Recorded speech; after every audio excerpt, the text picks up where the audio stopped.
السلام علیکم دوستو، ویڈیو دیکھنے سے پہلے ہمارے اس چینل کو سبسکرائب کر لیں اور نیچے موجود بیل آئیکن کو ضرور کلک کر لیں تاکہ ہماری ویڈیوز باقاعدگی سے آپ کے پاس پہنچتی رہیں۔ اچانک الفارس کے جہازوں پر جلتے ہوئے گولے گرنے لگے اور تیروں کی ایسی بوچھاڑیں آئیں کہ کئی ملاح اور سپاہی تڑپنے لگے۔ الفارس اور اس کے کپتانوں نے اس اچانک حملے سے نکلنے کی کوشش کی مگر جہازوں کو نکالنا ناممکن تھا۔ سپاہیوں نے تیروں سے جواب دیا، منجنیقوں سے آگ پھینکی۔ ایک صلیبی جہاز کو آگ لگ گئی مگر صلیبی اپنا کام کر چکے تھے، ان کے جہاز واپس چلے گئے۔ معرکہ جس دن اچانک شروع ہوا تھا اسی طرح اچانک ختم ہو گیا۔ قاضی بہاؤالدین شداد کی تحریر کے مطابق الفارس کے 5 جہاز جل کر تباہ ہو گئے تھے، 2 کپتان اور بہت سے بحری سپاہی شہید ہو گئے۔ قاضی شداد نے اس کی تاریخ 27 شوال 503 ہجری بمطابق 30 دسمبر 1187 عیسوی لکھی ہے۔ چونکہ جہاز جل رہے تھے اس لیے روشنی بہت تھی۔ کسی نے دیکھا کہ ایک کشتی جا رہی تھی جس میں 2 مرد اور 2 عورتیں تھیں۔ الفارس نے اپنے جہاز سے ایک کشتی اتروائی اور اس کشتی کو پکڑنے کی کوشش کی گئی۔ اس کشتی سے تیر آنے لگے، ادھر سے بھی تیر چلے اور کشتی کو گھیر لیا گیا۔ 2 مرد اور ایک لڑکی تیروں کا نشانہ بن گئے، ایک بچ گئی۔ بعد میں اسی لڑکی کے بیان سے تباہی کی اصل حقیقت کھلی۔ اس وقت سلطان ایوبی ٹائر سے کچھ دور خیمہ زن تھے، یہاں سے انہیں سیدھا ٹائر پر یلغار کرنی تھی۔ کوچ سے ایک ہی روز پہلے انہیں اطلاع ملی کہ 6 میں سے 5 جہاز تباہ ہو گئے ہیں۔ سلطان ایوبی بجھ کے رہ گئے، وہ ایسی بری خبر سننے کے لیے تیار نہیں تھے اور وہ اتنی جلدی دل چھوڑنے والے بھی نہیں تھے۔ انہوں نے پیش قدمی ملتوی کر دی اور الفارس اور دوسرے کپتانوں کو بلایا۔ الفارس نے انہیں صاف الفاظ میں بتا دیا کہ ملاح اور سپاہی فراغت اور سمندر سے اکتائے ہوئے تھے، اس لیے اس نے جشن کا اہتمام کیا تھا۔ سلطان ایوبی نے اپنے سالاروں اور مشیروں کا اجلاس بلایا اور یہ صورتحال سب کے سامنے رکھی۔ سب نے یہ مشورہ دیا کہ سخت سردی پڑ رہی ہے اور بارشیں شروع ہو چکی ہیں، اس موسم میں جنگ جاری نہیں کی جا سکتی۔ اس کے علاوہ سپاہی مسلسل جنگ اور تیز رفتار کوچ اور پیش قدمی سے اتنے تھک چکے تھے کہ انہیں جذبات میں لا کر لڑاتے رہنا ظلم ہے اور اس کا نتیجہ شکست بھی ہو سکتا ہے۔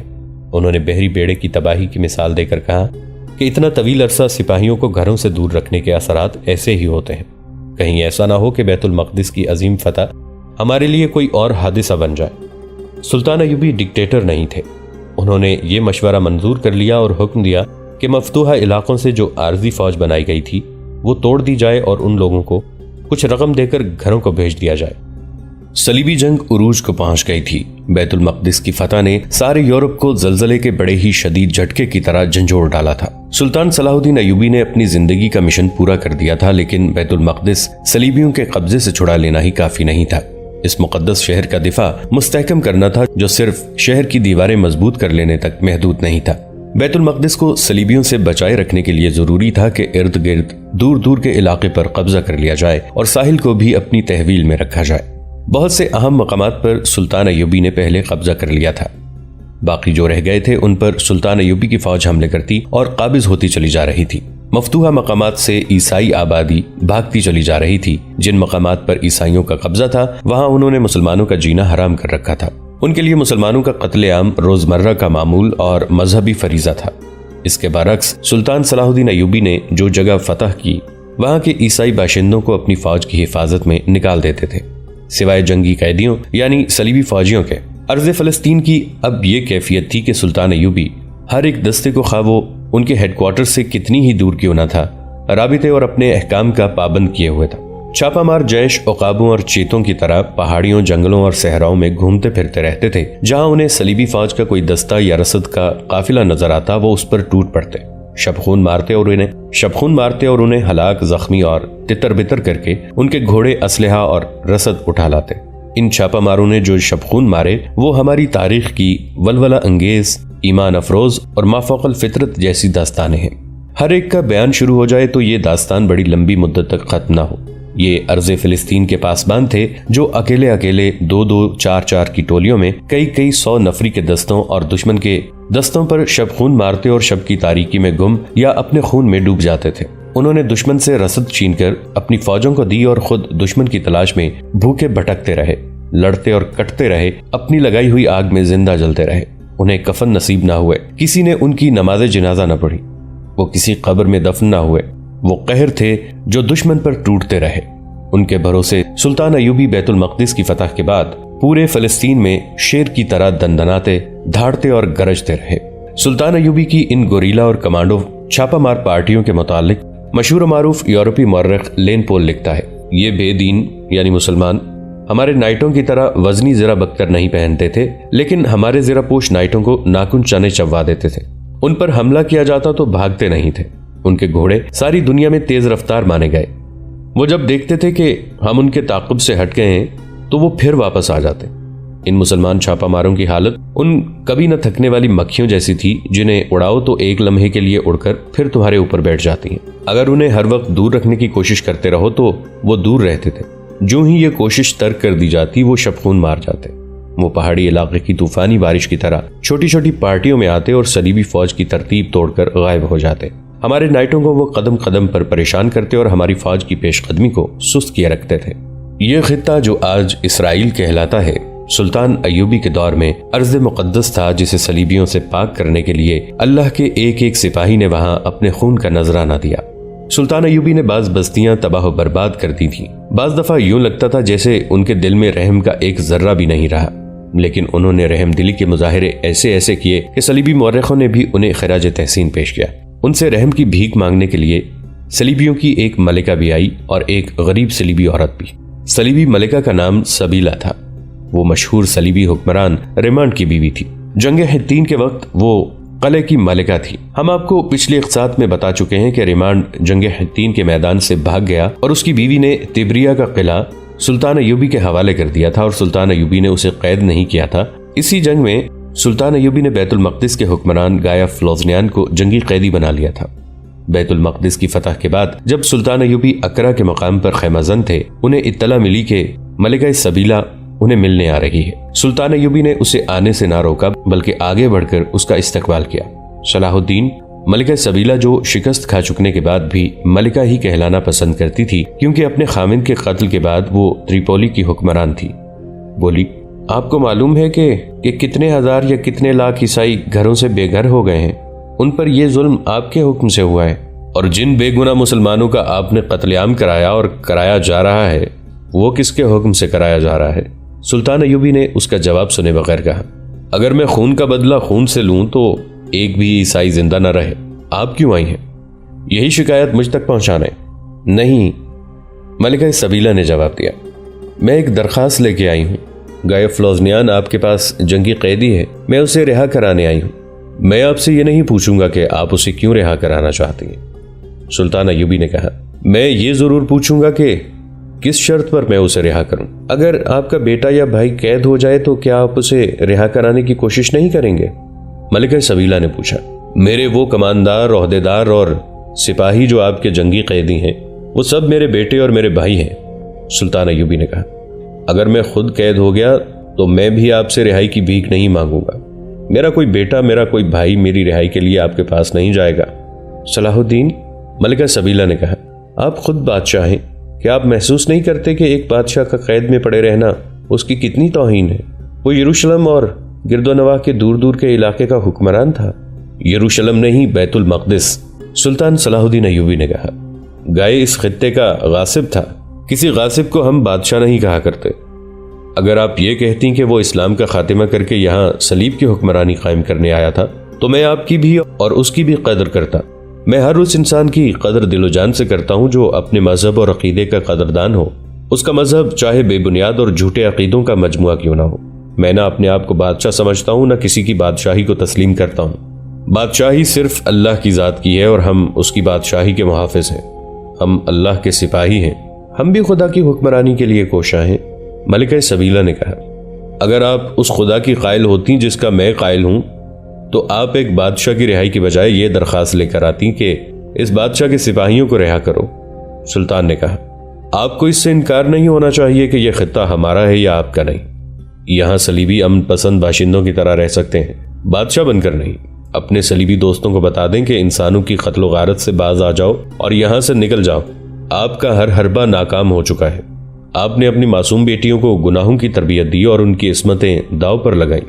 آپ نے ہمارے مذہبی پیشواؤں کے بحروپ میں اپنے تخریب کار بھیج کر میری قوم کے عقیدوں کو مجروح کرنے کی کوشش کی۔ آپ نے زر و جواہرات، شراب اور دلکش لڑکیوں کے ذریعے میری قوم میں غداری کا بیج بویا اور خانہ جنگی کرائی۔ آپ نے حشیشین سے مجھے قتل کرانے کی کئی بار کوشش کی ہے۔ آپ نے مسلمانوں میں خانہ جنگی کرائی اور ہماری جنگی طاقت کو تباہ کر دیا۔ ہاں ملکہ سلیب، میں اعتراف کرتا ہوں کہ آپ اس میں کامیاب ہوئی ہیں کہ ہماری سلطنت کو ٹکڑوں میں کاٹ دیا ہے اور مسلمانوں نے مسلمانوں کا خون بہایا۔ میرے عزیز سلطان، ملکہ سبیلہ نے اسے ٹوکتے ہوئے کہا، میں اتنی لمبی اور پیچیدہ بحث کے لیے نہیں آئی۔ میں ایک درخواست لے کے آئی ہوں کہ گئے آف لوزنیان کو رہا کر دیں۔ میں جانتا ہوں کہ آپ اس کے بعد میرے پاس نہیں آئیں گی، سلطان ایوبی نے کہا۔ میں آپ کو یہ بھی بتا دینا چاہتا ہوں کہ آپ میرے اس خیمے سے ہی ہمیشہ کے لیے نہیں چلی جائیں گی، بلکہ آپ اس خطے سے جا رہی ہیں۔ پھر آپ کبھی ادھر کا رخ نہیں کریں گی۔ آپ جب ادھر کا کبھی رخ کریں گی تو بحرۂ روم کا پانی آپ کے جہازوں کے لیے ابلتا ہوا سمندر بن جائے گا۔ میں آپ کو کسی بحث میں الجھانا نہیں چاہتا، آپ کو ایک پیغام دے رہا ہوں اور آپ سے یہ درخواست کرتا ہوں، یہ پیغام اپنی صلیب کے تمام پجاریوں تک پہنچا دینا۔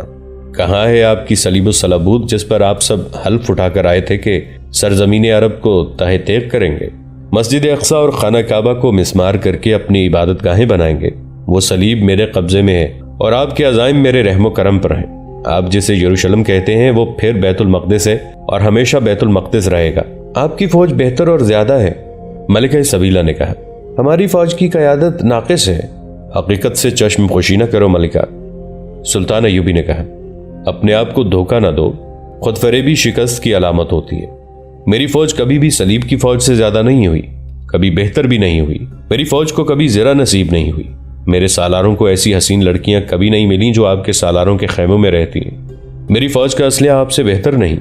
البتہ راز کی ایک بات آپ کو بتا دیتا ہوں، میری فوج کے پاس صرف ایک قوت ہے جس سے آپ کی فوج محروم ہے، اسے ہم ایمان اور عشق رسول صلی اللہ علیہ وآلہ وسلم کہتے ہیں۔ اگر آپ کا عقیدہ سچا ہوتا تو آپ کی قوم خدا کو عزیز ہوتی، مگر اس خدا کو جو وحدہ لا شریک ہے آپ نے ایک بیٹے کا باپ بنا رکھا ہے۔ آپ خدا کو انسان کی سطح پر لے آئے ہیں اور اس کی حکومت کو تسلیم کرنے کے بجائے اپنے آپ کو بادشاہ کہتے اور کہلاتے ہیں۔ کیا آپ مجھے اسلام قبول کرنے کی دعوت دے رہے ہیں؟ ملکہ سبیلہ نے کہا۔ ملکہ سبیلہ، سلطان ایوبی نے اس کے لہجے میں طنز کی جھلک دیکھتے ہوئے کہا، میرے خدا نے قرآن کی معرفت مجھے بتایا ہے کہ میں نے انہیں دماغ دیے ہیں لیکن وہ سوچتے نہیں، ہم نے انہیں آنکھیں دی ہیں لیکن وہ دیکھتے نہیں، ہم نے انہیں کان دیے ہیں لیکن وہ سنتے نہیں، اور خدائے ذوالجلال نے فرمایا ہے کہ ہم ان لوگوں کو جب سزا دینے پر آتے ہیں تو ان کے دلوں اور دماغوں پر مہر ثبت کر دیتے ہیں۔ آپ اسلام قبول نہ کریں، میں آپ کو یہ بتا رہا ہوں کہ فتح اسے ملتی ہے جس کے دل میں ایمان ہوتا ہے۔ میری قوم کے قائدین کے دلوں سے جب آپ نے دولت، عورت اور شراب کے ذریعے ایمان نکال دیا تھا تو ہم آپس میں لڑتے اور ایک دوسرے کا خون بہاتے رہے۔ خدا نے ہمیں سزا دی۔ ساری قوم گنہگار نہیں ہوا کرتی، قائدین گنہگار ہوتے ہیں مگر سزا پوری قوم کو ملتی ہے۔ قوم گنہگار نہیں ہوتی، اسے گمراہ کیا جاتا ہے۔ میری اصل قوت یہ ہے کہ میں نے شکست کھائی تو اس کی ذمہ داری اپنے سر لی۔ میں نے اپنے سالاروں سے بھی کہا کہ غلطی ہے تو ہم سب کی، بدقسمتی ہے تو ہم سب کی۔ حقیقت یہ ہے کہ ہمیں شکست ہوئی ہے اور اب قومی وقار کا تقاضا یہ ہے کہ شکست کو فتح میں بدلو۔ اگر شکست کی ذمہ داری ایک دوسرے پر پھینکتے اور اپنے آپ کو بے گناہ ثابت کرتے رہو گے تو ایک اور شکست سے دو چار ہو جاؤ گے، اور سلطنت اسلامیہ جو آج دو دھڑوں میں بٹ گئی ہے کل کئی ٹکڑوں میں بٹے گی اور کفار ایک ایک ٹکڑے کو نگل لیں گے۔ محترمہ ملکہ، ہماری خانہ جنگی کا ذمہ دار الملک الصالح تھا یا سیف الدین غازی؟ آپ تھے یا گمگشتگین؟ مگر میں نے اپنے سالاروں سے کہا کہ یہ بھی میری ذمہ داری ہے۔ میں نے ہر حربہ استعمال کیا اور اللہ کے سپاہیوں نے اپنے خون سے سلطنت کے ٹکڑے جوڑ دیے۔ خون سے جوڑے ہوئے ٹکڑے پھر کبھی الگ نہیں ہوتے ملکہ سبیلہ۔ آج دیکھ لیں، وہ وقت یاد کریں جب آپ کی فوجیں مدینہ منورہ تک جا پہنچی تھی، مگر آج آپ میرے پاس اپنے ایک بادشاہ کی رہائی کے لیے بھیک مانگ رہی ہیں۔ یہ کس عمل کا نتیجہ ہے؟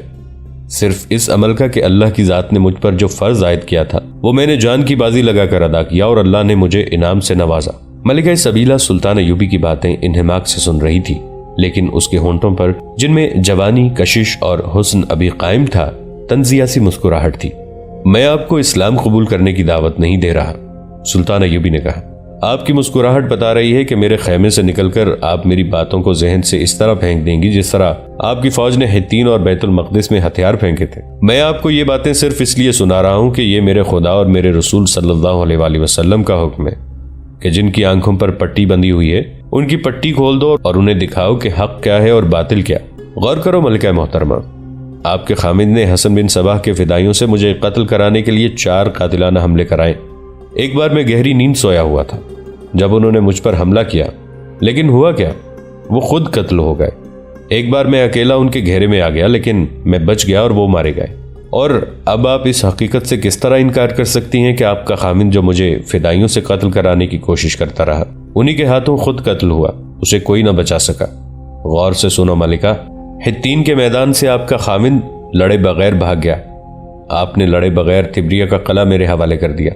آپ سب نے جس صلیب و صلبوت پر لڑنے اور لڑتے ہوئے مرنے کی قسم کھائی تھی، وہ اسی میدان جنگ میں آپ کے کسی پادری کے خون میں ڈوب گئی، جسے آپ اس صلیب کا محافظ اعظم کہتے تھے۔ یہ صلیب اب میرے قبضے میں ہے اور آپ میرے پاس التجا لے کر آئی ہیں کہ گائے کو رہا کر دوں۔ آپ مجھے یہ باتیں کیوں یاد دلا رہے ہیں؟ ملکہ سبیلہ نے جھنجھلا کر کہا۔ اس لیے کہ آپ خدا کے ان واضح اشاروں کو سمجھیں، سلطان ایوبی نے جواب دیا۔ آپ کی آنکھوں پر شہنشاہیت کی پٹی بندھی ہوئی ہے، آپ کو شہنشاہیت پر بھروسہ ہے اور آپ اس حقیقت سے بھی انکار نہیں کریں گی کہ آپ کو اس پر بھی ناز ہے کہ آپ عورت ہیں اور حسین عورت ہیں۔ میں یہ کہہ کر آپ کو خوش کر سکتا ہوں کہ آپ واقعی حسین ہیں، مگر یہ کہہ کر آپ کو مایوس کروں گا کہ میں کوئی فیصلہ آپ کے حسن سے متاثر ہو کر نہیں کروں گا۔ آپ کا یہ نیم عریاں جسم مجھے صراط مستقیم سے ہٹا نہیں سکتا۔ ملکہ سبیلہ ایک عام عورت کی طرح ہنس پڑی اور بولی، مجھے بتایا گیا تھا کہ آپ پتھر ہیں۔ سلطان ایوبی نے مسکرا کر کہا، آپ کے لیے میں یقیناً پتھر ہوں، مگر میں ایسا موم ہوں جو ایمان کی حرارت سے پگھل جاتا ہے اور اسے رحم کا جذبہ بھی پگھلا دیتا ہے۔ جسمانی لذت اور آسائش انسان کو نہ اپنے کام کی رہنے دیتی ہے نہ قوم کے کام کا، اور اسے خدا بھی دھتکار دیتا ہے۔ میں آپ کے دل میں رحم کا جذبہ ہی بیدار کرنے آئی تھی۔ ملکہ سبیلہ نے کہا، گائی کو رہا کر دیں۔ میں نے سنا ہے کہ سچے مسلمان کے گھر اس کا دشمن چلا جائے تو وہ اسے بھی بخش دیتا ہے۔ اس کے بعد ملکہ سبیلہ منت سماجت پر آ گئی۔ سلطان ایوبی نے اسے کہا کہ وہ گائے کو اس شرط پر چھوڑ دیں گے کہ وہ تحریری عہد کرے کہ میرے خلاف ہتھیار نہیں اٹھائے گا۔ ملکہ سبیلہ نے کہا کہ تحریری عہد نامہ دے دیا جائے گا اور یہ بھی تحریر کر دیا جائے گا کہ گائے اس عہدے سے پھر جائے گا اور پھر کبھی گرفتار ہو جائے تو اسے قتل کر دیا جائے۔ آخر یہی طے ہوا۔ ملکہ سبیلہ چلی گئی۔ سلطان ایوبی نے اسی روز گائے فلوزنیان کی رہائی کا حکم نامہ قاصد کو دے کر دمشق روانہ کر دیا۔ 3-4 دنوں بعد گائے کو سلطان ایوبی کے پاس لایا گیا۔ سلطان ایوبی نے اپنے ترجمان سے، جس کی معرفت وہ صلیبیوں کے ساتھ بات چیت کیا کرتے تھے اور ان کو سمجھا کرتے تھے، کہا کہ اسے اس عہد نامے کا ترجمہ کر کے اس کی زبان میں سنا دو، اور اگر یہ چاہے کہ اس کا ترجمہ اس کی زبان میں بھی تحریر کیا جائے تو کر دو اور اس پر میرے دستخط لے لو، اور اسے یہ بھی کہہ دو کہ میں اس کے ساتھ کوئی بات نہیں کرنا چاہتا۔ سلطان ایوبی نے کہا، اسے کہہ دو کہ میں جانتا ہوں کہ یہ عہد نامے کی خلاف ورزی کرے گا اور میرے خلاف لڑے گا۔ اسے کہہ دو کہ میں نے ملکہ سبیلہ سے متاثر ہو کر اسے رہا نہیں کیا۔ میں اسے یہ بتانا چاہتا ہوں کہ کہیں اس جیسے گنہگار آدمی کو بھی بخش سکتا ہوں۔ میں اللہ کی راہ میں لڑ رہا ہوں، کسی سے میں ذاتی انتقام نہیں لینا چاہتا، اور یہ جہاں جانا چاہتا ہے وہاں تک اسے محافظوں کی حفاظت میں پہنچا دو۔ گائے فلوزنیان جو بیت المقدس کا حکمران تھا اور جنگ حطین میں جنگی قیدی ہوا تھا، عہد نامے پر دستخط کر کے سلطان ایوبی کے سامنے کھڑا ہو گیا۔ سلطان نے ہاتھ بڑھایا، گائے نے پرجوش طریقے سے ہاتھ ملایا اور کہا، ایوبی تم عظیم ہو، اور خیمے سے نکل گیا۔ گائے کی رہائی کو یورپی مورخوں نے کھل کر بیان کیا ہے اور اسے ملکہ سبیلہ کا کارنامہ لکھا ہے، جس سے یہ ظاہر ہوتا ہے جیسے سلطان صلاح الدین ایوبی نے ملکہ سبیلہ سے متاثر ہو کر اور گائے کو اپنے جیسا بادشاہ سمجھ کر رہا کیا تھا، اور جیسے اسے عام اور غریب لوگوں کے ساتھ کوئی ہمدردی نہیں تھی۔ قاضی بہاؤالدین شداد نے جو صلیبی جنگوں میں سلطان ایوبی کے ساتھ تھا اور ان کی وفات تک ان کے ساتھ رہا، اپنی یادداشتوں میں ایک غریب عیسائی عورت کا واقعہ تحریر کیا ہے۔ یہ ان دنوں کا واقعہ ہے جب گائے فلوزنیان کی رہائی کے بعد صلیبیوں نے ساحلی شہر اکرا کا محاصرہ کر رکھا تھا۔ اس محاصرے کا تفصیلی ذکر آگے بھی آئے گا۔ صلیبی فوج کے کیمپ کے ساتھ ہی ان عیسائی شہریوں کا کیمپ تھا جو دوسری جگہوں اور بیت المقدس سے نکل کر یہاں جمع ہو گئے تھے۔ محاصرہ 2 سال طویل ہو گیا تھا۔ سلطان ایوبی کے ایک تو چھاپا مار تھے جو محاصرہ کرنے والے صلیبی فوج کے کسی نہ کسی حصے پر شبخون مارتے رہتے، دوسرے کچھ غیر فوجی مسلمان تھے جو انہی علاقوں کے رہنے والے تھے۔ انہیں اجازت دی گئی تھی کہ صلیبی فوج کو پریشان کرتے رہیں۔ چونکہ عیسائی شہری اپنی فوج کے ساتھ تھے، اس لیے وہ فوج کی بہت مدد کرتے تھے۔ مسلمان غیر فوجی گروہ ان عیسائی شہریوں کو بھی پریشان کرتے رہتے تھے، رات کو ان کے کیمپ میں گھس جاتے اور ان کا سامان اٹھا لاتے تھے۔ کبھی کبھی وہ 1-2 عیسائیوں کو اٹھا لاتے اور انہیں جنگی قید میں دے دیتے۔ دوستو، آج کے لیے اتنا ہی۔ اسی کہانی کی اگلی قسط کے ساتھ بہت جلد حاضر ہوں گے۔ نیچے کامنٹ سیکشن میں اپنی رائے کا اظہار ضرور کیجیے گا۔ ہمارے اس چینل کو سبسکرائب کر کے نیچے موجود بیل آئیکن کو بھی ضرور کلک کیجیے گا۔